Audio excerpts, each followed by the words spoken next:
नमस्कार, चुनावी विश्लेषण में आपका स्वागत है। और लोकसभा चुनाव की तैयारी शुरू हो चुकी है और अपने अपने जीत के दावे सामने आ रहे हैं, लेकिन किसके जीत के दावे में कितना दम है, इस पर कुछ महत्वपूर्ण आंकड़े सामने आ चुके हैं। एक तरफ एनडीए गठबंधन है जो लगातार 2014 से सरकार में है, जबकि नया गठबंधन इंडिया डॉट गठबंधन बना है जो जीत का दावा कर रहा है। तो ऐसे में नए आंकड़े लोकसभा चुनाव को लेकर किसका पलड़ा भारी हो सकता है, क्योंकि अपने अपने दावे सामने आ रहे हैं, लेकिन जिस कार की रणनीति देखने को मिल रही है उस हिसाब से लोकसभा चुनाव में किसका पलड़ा भारी हो सकता है। वर्तमान में 538 यहां लोकसभा सांसद हैं, जिसमें सरकार के साथ 353 सांसद हैं। और अगर बात की जाए 543 सीटों के लिए 272 सीटों पर बहुमत मिलता है। उस हिसाब से 543 सीटों के नए आंकड़े क्या कहते हैं? 2024 में मोदी हटे की तरफ बढ़ेंगे या फिर महागठबंधन की वापसी हो सकती है? और यहां पर 543 सीटों पर जो ओपिनियन पोल के आंकड़े हैं उस हिसाब से किसका पलड़ा भारी नजर आ रहा है, क्योंकि काफी दल अब बदल चुके हैं। 2019 के मुकाबले राहुल गांधी 2024 में काफी हलचल यहां पर दिखा रहे हैं, जिसमें राहुल गांधी की भारत जोड़ो यात्रा भी रही है। इसके साथ ही टीएमसी, डीएमके, जेडीयू, यहां पर शिवसेना से उद्धव गुट, एनसीपी समेत यहां पर सीपीएम, यहां पर राहुल गांधी यानी इंडिया गठबंधन के साथ दिखे हैं। जबकि अगर बात की जाए तो भारतीय जनता पार्टी के साथ भी कई अन्य दल जुड़े हैं, लेकिन आपको बता दें कि कई दल भारतीय जनता पार्टी से अलग भी हुए हैं, जिसमें नीतीश कुमार यहां पर शिवसेना से अगर बात की जाए तो उद्धव गुट और शिरोमणि अकाली दल और अन्य दल भी यहां पर अलग हुए हैं। तो ऐसे में किसका पलड़ा भारी होगा 2024 में, कौन किस पर भारी होगा? आज अगर चुनाव होते हैं तो किसको कितनी सीटें मिल सकती हैं, इस पर कुछ महत्वपूर्ण और सटीक विश्लेषण लोकसभा चुनाव 2024 पर सामने आ चुका है, क्योंकि काफी हलचल है। एक तरफ महागठबंधन बना है तो एक तरफ एनडीए गठबंधन, लेकिन अपने अपने जीत के दावे हैं। क्या किन मुद्दों पर यहां पर चुनाव होगा और किन मुद्दों के दम पर यहां पर वापसी होगी? नीतीश कुमार का बड़ा ऐलान कि नीतीश कुमार को अगर पीएम घोषित किया जाता है तो फिर वो बड़ा खेला करने जा रहे हैं। तो क्या 2024 में मोदी 300 पार से अधिक सीटें जीत पाएंगे? क्योंकि टारगेट तो 2019 से भी ज्यादा सीटों पर जीतने का यहां पर तय किया गया है। लेकिन आपको बता दें कि जिस कार से अब हलचल देखने को मिली है, महागठबंधन बनने के बाद काफी हलचल देखने को मिली है, लेकिन 2019 के मुकाबले 2024 में राहुल गांधी की क्या स्थिति हो सकती है? कितनी सीटों पर कांग्रेस पार्टी और महागठबंधन जा सकता है? 2019 में 14 ऐसे राज्य रहे थे जो कांग्रेस ने यहां पर खाता नहीं खोला था, जिसमें गुजरात, दिल्ली, जम्मू कश्मीर, सिक्किम, नागालैंड, राजस्थान, उत्तराखंड, अरुणाचल प्रदेश, मिजोरम, आंध्र प्रदेश, हरियाणा, हिमाचल प्रदेश, मणिपुर, त्रिपुरा ऐसे राज्य रहे थे लोकसभा चुनाव के लिए जो कांग्रेस के लिए काफी महत्वपूर्ण रहने वाले इस समय, क्योंकि इस बार कांग्रेस ने यहां गठबंधन किया है। इन राज्यों के लिए जो मुख्यमंत्री भी रहे हैं और इन राज्यों में जिनमें दिल्ली से अरविंद केजरीवाल और यहां पर बात की जाए तो पंजाब में भी अब आम आदमी पार्टी की सरकार रही है। इसके अलावा अगर बात की जाए तो हिमाचल प्रदेश में कांग्रेस ने हाल ही में सरकार बना ली है। तो ये राज्य काफी महत्वपूर्ण कांग्रेस के लिए होने वाले हैं, जबकि 4 राज्य ऐसे भी रहे थे जब बीजेपी ने अपने दम पर एक भी सीट हासिल नहीं की थी, जिसमें पंजाब, तमिलनाडु, आंध्र प्रदेश और केरल रहा था। और ऐसे में किसका पलड़ा भारी होगा 2024 के लिए? अगर बात की जाए तो सारे विपक्ष अगर मिल भी जाते हैं तो क्या प्रधानमंत्री मोदी जी को यहां पर हरा देंगे? इस पर देखिए जवाब मोदी जी ही जीतेंगे, इस पर 49% लोग मानना है। एक होंगे तो टक्कर दे सकते हैं, क्योंकि जिस कार से हाल ही में कर्नाटक में भी बड़ा उलटफेर देखने को मिला है। कर्नाटक से जेडीयू पार्टी अब बीजेपी के साथ चुनाव लड़ेगी, यानी महागठबंधन को बड़ा झटका शुरू में ही लग चुका है।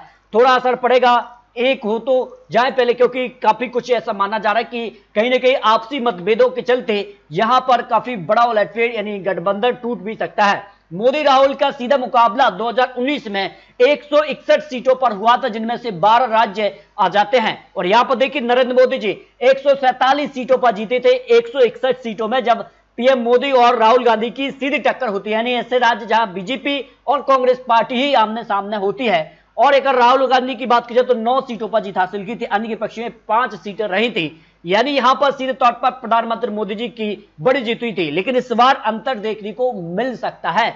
लेकिन अगर बात की जाए तो यहां पर बीजेपी वर्सेस रीजनल पार्टी यानी सीधे तौर पर बीजेपी की टक्कर ऐसी 198 सीटें रही थी, जहां पर बीजेपी और यहां पर अन्य जो पार्टियां हैं, जिसमें यूपी से समाजवादी पार्टी, बिहार से नीतीश कुमार के अलावा आरजेडी, जेडीयू भी आती है, इसके अलावा कांग्रेस और झारखंड से जेएमएम, बंगाल से ममता बनर्जी, और ऐसी पार्टी हैं जो यहां पर सीधे तौर पर बीजेपी को कड़ी टक्कर देती हैं। तो ऐसे में 198 सीटों का जो गणित था उसमें नरेंद्र मोदी जी ने 116 सीटों पर जीत हासिल की थी, जबकि राहुल गांधी केवल 6 सीटों पर और अन्य के लिए यहां पर 76 सीटों पर जीत रही थी। और इस बार बड़ा उलटफेर यह हुआ है कि यहां पर इन्हीं जो यहां पर क्षेत्रीय दल हैं, इन्हीं गठबंधन के साथ यहां पर इंडिया गठबंधन बना है। और अब जो कहीं ना कहीं वोट बिखर रहा था कांग्रेस विशेष यहां पर अन्य के साथ, लेकिन इस बार कांग्रेस और अन्य अब मिलकर चुनाव लड़ेंगे, तो फिर मामला बराबर का हो सकता है। इस लिहाज से जो अनुमान दिखाई दे रहा है, जहां होती है मल्टी कॉर्नर फाइट, यानी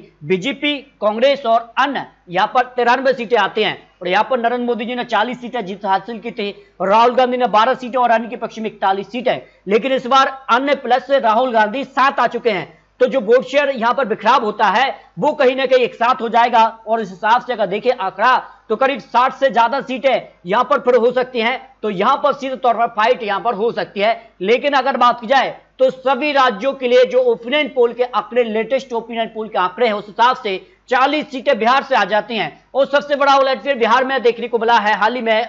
अब जिस कहां से यहां पर पहले बीजेपी प्लस यहां पर नीतीश कुमार सरकार में थे, लेकिन अब JDU plus Nitish plus Congress Bihar में सरकार में वापसी कर गए। तो अब अनुमान दिखाई दे रहा है कि एनडीए को यहां 45% वोट शेयर मिल सकता है और 22 से 24 सीटें बिहार के अंदर लोकसभा की मिल सकती हैं, जबकि महागठबंधन को 42% वोट शेयर के साथ 16 से 18 सीट मिलने का अनुमान टाइम्स नाउ ओपिनियन पोल के हिसाब से लगाया जा रहा है। जबकि अगर बात की जाए असम की 14 सीटों के ओपिनियन पोल के लिए, यहां पर टाइम्स नाउ नवभारत का ओपिनियन पोल है, उसमें बीजेपी को यानी एनडीए को 41% वोट शेयर के साथ 8 से 10 सीटें मिल सकती हैं और कांग्रेस को 37% वोट शेयर के साथ 3 से 4 सीट जाने का अनुमान दिखाई दे रहा है। यानी असम में भारतीय जनता पार्टी को बड़ा फायदा मिलता नजर आ रहा है। बात की जाए पश्चिम बंगाल के लिए, तो पश्चिम बंगाल में टीएमसी कहीं ना कहीं यहां पर 20 से 22 सीट हासिल कर सकती है। 18 से 20 सीटों पर बीजेपी भी यहां पर जीत हासिल कर सकती है, क्योंकि माना गया इसका से यहां पर हाल ही में उपचुनाव हुआ था और उपचुनाव में टीएमसी ने यहां पर जीत हासिल की है। लेकिन आपको बता दें कि टीएमसी के विरोध में सीपीएम चुनावी मैदान में उतर गई है। तो क्या लोकसभा चुनाव में भी सीपीएम और यहां टीएमसी, बीजेपी, कांग्रेस क्या मिलकर चुनाव लड़ेंगे बीजेपी के खिलाफ या फिर अलग अलग चुनाव लड़ेंगे? तो फिर आंकड़े बदल सकते हैं। फिलहाल यहां पर जो है बीजेपी टीएमसी में ही कड़ी टक्कर देखने को मिल रही है। राजस्थान की 25 सीटों में से बीजेपी को करीब 20 से 22 सीट मिल सकती हैं। 3 से 5 सीट कांग्रेस के पक्ष में जाने का अनुमान दिखाई दे रहा है। 51% वोट शेयर बीजेपी के साथ और 38% वोट शेयर कांग्रेस के साथ जा सकता है। आपको बता दें कि इसी साल राजस्थान में विधानसभा चुनाव भी होने हैं और ऐसे में विधानसभा चुनाव के परिणाम भी काफी महत्वपूर्ण लोकसभा चुनाव के लिए हो जाते हैं। जबकि पंजाब की अगर बात की जाए तो पंजाब में आम आदमी पार्टी यहां पर जो है कांग्रेस के साथ मिलकर चुनाव लड़ेगी, यह भी महत्वपूर्ण हो जाता है, क्योंकि सीट फॉर्मूला काफी महत्वपूर्ण पंजाब में रहने वाला है और इसका फायदा कहीं ना कहीं बीजेपी के लिए मिल सकता है। फिलहाल अगर बात की जाए तो आम आदमी पार्टी, शिरोमणि अकाली दल, कांग्रेस यहां पर जो है आपसी यानी एक साथ मिलकर चुनाव लड़ सकते हैं और उस हिसाब से माना जा रहा है कि आम आदमी पार्टी और यहां पर विपक्ष को फायदा मिल सकता है। फिलहाल बीजेपी को 1 से 3 सीट मिलने का अनुमान दिखाई दे रहा है, जबकि आम आदमी पार्टी 4 से 6 सीट, यहां पर शिरोमणि अकाली दल को भी 1 से 3 सीट, कांग्रेस 3 से 5 सीट मिल सकती है। यानी यहां पर सीधे तौर पर कांग्रेस गठबंधन, इंडिया गठबंधन को फायदा मिल सकता है। जबकि महाराष्ट्र की बात की जाए तो महाराष्ट्र में भी काफी बड़े उलटफेर देखने को मिले हैं और जिसका से अब यहां पर 3 बड़े दल और तीनों बड़े दल यहां पर 3 गठबंधन यहां पर जो है वो एनडीए गठबंधन के साथ है, तो 3 ही दल यहां पर जो है महागठबंधन यानी इंडिया गठबंधन के साथ दिखाई दे रहे हैं। तो ऐसे में माना जा रहा है कि एनडीए में यहां 43% वोट शेयर के साथ 24 से 28 सीट मिलने का अनुमान दिखाई दे रहा है, जबकि महाविकास अघाड़ी यानी इंडिया गठबंधन को करीब 18 से 20 सीट मिल सकती हैं।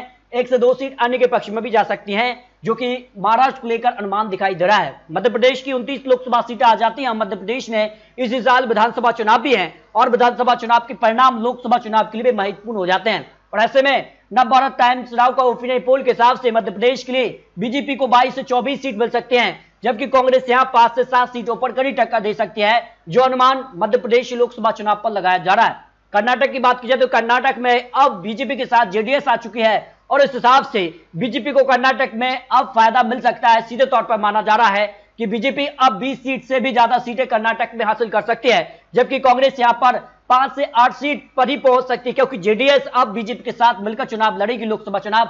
तो ऐसे में कर्नाटक में जो विधानसभा चुनाव में बीजेपी को यहां पर नुकसान हुआ था, उसकी भरपाई अब लोकसभा चुनाव से पहले बीजेपी जेडीएस को अपने साथ लाकर कर सकती है उसकी भरपाई। जबकि तेलंगाना में भी इसी साल विधानसभा चुनाव होने हैं और तेलंगाना भी दक्षिण भारत के लिए महत्वपूर्ण राज्य माना जाता है और यहाँ पर अपने अपने जीत के दावे किए जा रहे हैं। लेकिन 17 लोकसभा सीट महत्वपूर्ण है और यहाँ पर बीआरएस के पक्ष में 9 से 11 सीटें जा सकती हैं, बीजेपी 3 से 5 सीट और कांग्रेस को 2 से 5 सीट मिल सकती है। लेकिन माना जा रहा है कि बीआरएस और कांग्रेस यहाँ पर गठबंधन के तौर पर चुनाव लड़ेंगी, फिर आंकड़े बदल सकते हैं। आपको बता दें कि गुजरात में 26 सीटें आती हैं और 26 सीटों पर लगातार बीजेपी 2019 में भी जीती थी और इस बार भी सभी 26 सीटों पर भारतीय जनता पार्टी पूर्ण रूप से कमल खिला सकती है, जो अनुमान दिखाई दे रहा है। जबकि छत्तीसगढ़ की 11 लोकसभा सीट की बात की जाए तो यहां पर बीजेपी को करीब यहां पर 6 से 8 सीट मिल सकती है, कांग्रेस को 44% वोट शेयर के साथ 3 से 5 सीट मिलने का अनुमान यहां पर टाइम्स नाउ नव भारत के हिसाब से लगाया जा रहा है। हरियाणा की 10 लोकसभा सीटों में से बीजेपी को 6 से 8 लोकसभा सीट मिल सकते हैं, जबकि कांग्रेस यहां 1 से 3 सीट और अन्य के पक्ष में 0 से 1 सीट की संभावना दिखाई दे रही है। दिल्ली की 7 सीट की बात की जाए तो 7 सीटों पर भारतीय जनता पार्टी ने 2019 में जीत हासिल की थी, लेकिन इस बार भारतीय जनता पार्टी को 1 सीट का नुकसान हो सकता है, 1 सीट पर कड़ी टक्कर देखने को मिल सकती है। 7 सीटों पर भारतीय जनता पार्टी का पलड़ा भारी है, लेकिन आम आदमी पार्टी 1 से 2 सीटों पर कड़ी टक्कर दे सकती है, जो अनुमान ओपिनियन पोल के हिसाब से लगाया जा रहा है। जबकि उत्तर प्रदेश सबसे महत्वपूर्ण माना जाता है, क्योंकि उत्तर प्रदेश में सबसे ज्यादा 80 लोकसभा सीटें आ जाती हैं। यहाँ पर भारतीय जनता पार्टी को 50% वोट शेयर के साथ 68 से 72 सीटें उत्तर प्रदेश में देखने को मिल सकती हैं और समाजवादी पार्टी को 4 से 8 सीट, कांग्रेस को 1 से 2 सीट, बीएसपी को 0 से 1 सीट मिल सकती है, अन्य के पक्ष में भी कुछ सीटें जा सकती है। लेकिन माना जा रहा है कि जिस खास से यहाँ पर महागठबंधन बना है, तो महागठबंधन के तौर पर चुनावी मैदान में उतरते हैं तो फिर कुछ सीटों पर कड़ी टक्कर देखने को मिल सकती है। इस हिसाब से अगर बात की जाए तो केरल में यहाँ पर 20 लोकसभा सीटें आती हैं और 20 सीटों में से कांग्रेस को 11 से 13 सीट मिल सकती है, बीजेपी को 1 से 2 सीट भी मिल सकती हैं, सीपीएम को 2 से 3 सीट और अन्य के पक्ष में 1 से 4 सीट की संभावना दिखाई दे रही है। इस हिसाब से अगर बात की जाए तो कांग्रेस को केरल में जबरदस्त फायदा मिल सकता है, जबकि 21 लोकसभा सीटें उड़ीसा से आती हैं और यहाँ बीजू जनता दल को 12 से 14 सीटें मिल सकती हैं, बीजेपी को 6 से 8 सीट, कांग्रेस को 0 से 1 सीट की संभावना दिखाई दे रही है। लेकिन माना जा रही है कि बीजू जनता दल यहाँ पर इंडिया गठबंधन के साथ मिलकर चुनाव लड़ेगी या अलग चुनाव लड़ेगी, यह भी महत्वपूर्ण हो जाता है उड़ीसा के लिए। जबकि अगर बात की जाए तो यहाँ पर राज्य के लिए जिसमें तमिलनाडु आता है 39 लोकसभा सीटें यहाँ पर भी निर्णायक मानी जाती हैं और ऐसे में डीएमके इंडिया गठबंधन के साथ दिखे हैं और ऐसे में सीधे तौर पर यहाँ पर इंडिया गठबंधन का पलड़ा भारी यहाँ पर 39 सीटों पर नजर आ रहा है। जबकि एआईडीएमके जो कि एनडीए गठबंधन यानी भारतीय जनता पार्टी के साथ, उसको 5 से 8 सीट मिल सकती है, लेकिन यहाँ पर इंडिया गठबंधन का पलड़ा भारी नजर आ रहा है। इस तरह से अगर बात की जाए लोकसभा चुनाव अगर आज होते हैं, उस हिसाब से अगर जो अनुमान दिखाई दे रहा है 543 सीटों के लिए जो अनुमान है, उस हिसाब से बीजेपी प्लस के लिए यानी बीजेपी प्लस एनडीए गठबंधन के लिए यहाँ पर 285 से लेकर 325 सीटें मिल सकती हैं। कांग्रेस की बात की जाए तो कांग्रेस को 111 से 149 सीटें मिल सकती हैं, जबकि टीएमसी की बात की जाए तो यहाँ पर 20 से 22 सीट मिल सकती हैं, वाईएसआर के पक्ष में 24 से 25 सीट, बीजू जनता दल को 12 से 14 सीट,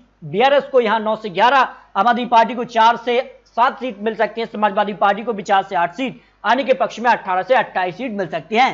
इस हिसाब से अगर देखा जाए तो यहाँ पर कांग्रेस के साथ अन्य गठबंधन यहाँ पर साथ आ रहे हैं, तो उस हिसाब से भी अगर बात की जाए तो करीब यहाँ पर जो आंकड़ा है वो बहुमत से काफी पीछे नजर आ रहा है। जबकि एनडीए गठबंधन जो कि यहाँ पर जो है बीजेपी गठबंधन यहाँ पर जो है 285 से लेकर 325 सीट तक जा सकता है, जो अनुमान दिखाई दे रहा है। इस तरह से अगर बात की जाए तो लोकसभा चुनाव पर अगर चुनाव होते हैं तो फिर एनडीए गठबंधन को यहां पर एक बड़ी जीत मिलती नजर आ रही है। जबकि अगर बात की जाए जो यूपीए गठबंधन था उसका नाम अब इंडिया गठबंधन कर दिया गया है, उसके पक्ष में फिलहाल आंकड़े में बढ़ोतरी की जा रही है, लेकिन बहुमत का आंकड़ा अब भी पीछे नजर आ रहा है। लेकिन आपको क्या लगता है लोकसभा चुनाव के लिए आने वाले वक्त में यहाँ और बड़े बड़े ऐलान होंगे और बड़ी बड़ी योजनाएं आएंगी, टिकट बंटवारे भी महत्वपूर्ण हो जाते हैं, उसके बाद आंकड़े बदल सकते हैं। तो आपको क्या लगता है लोकसभा चुनाव के लिए 543 सीटों पर क्या प्रधानमंत्री मोदी जी हैट्रिक की तरफ बढ़ेंगे या वनवास पर गई कांग्रेस की वापसी हो सकती है? इस पर अपनी राय रखिए। मिलते हैं और लेटेस्ट और महत्वपूर्ण विश्लेषण के साथ, तब तक के लिए जय हिंद, जय भारत।